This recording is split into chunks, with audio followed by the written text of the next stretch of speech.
One of Maine's largest industries, of course, last year generating more than $619 million for the state. This afternoon at the state's annual fishing forum, 12 candidates for governor discussing issues impacting Maine fishermen. Political reporter Jackie Mundry was in the room for that conversation.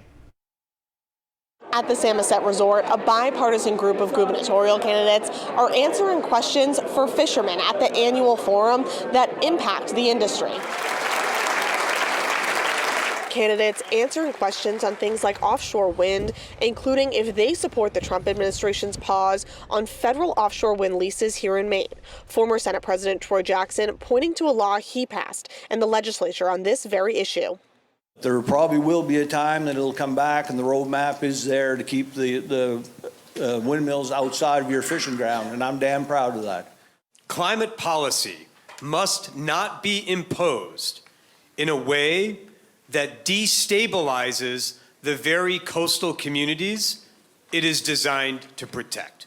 We should not be putting those views over people, which is what we're seeing and which is what we saw when they were trying to put in offshore wind in LMA 1. Candidates also asked about whale entanglement and upcoming regulation changes for gear.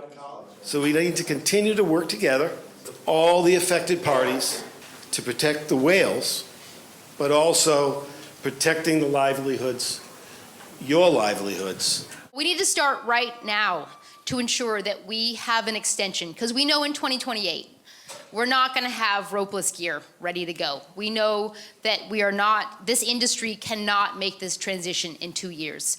Talking to fishermen and talking about the ropeless traps, and they're worried they're not gonna come back up. They're worried that they're gonna have to give away their secret fishing spots and their techniques. They don't wanna do that. We're asking people to change what they're doing, and we're asking them to use technology that is not proven, but we want you to pay for it. So, I mean, like, we're not ready for that. We are still not there, and so I would support an extension unless something magical happens with both the science and the burden of a future regulation. Maine's lobster industry has been practicing conservation since at least 1874. V-notching and other measures are industry initiated. There were also questions on the overall status of the state's working waterfront and the industry. This state should be fanatically supportive of the small business economy, of the working waterfront, and humble about stepping in and encroaching. And instead, it's arrogantly confident about its encroachment. And one of my lobsterman buddies gave me this picture from his app that he uses that says if he puts in the wrong information, it's punishable by law.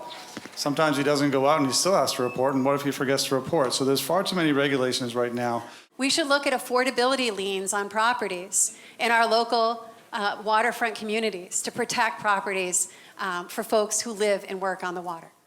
This was a dozen candidates, but there are still more than 20 who are vying for the Blaine House. For a full list of who's running for governor and other elected offices in Maine, visit WMTW.com or the WMTW app.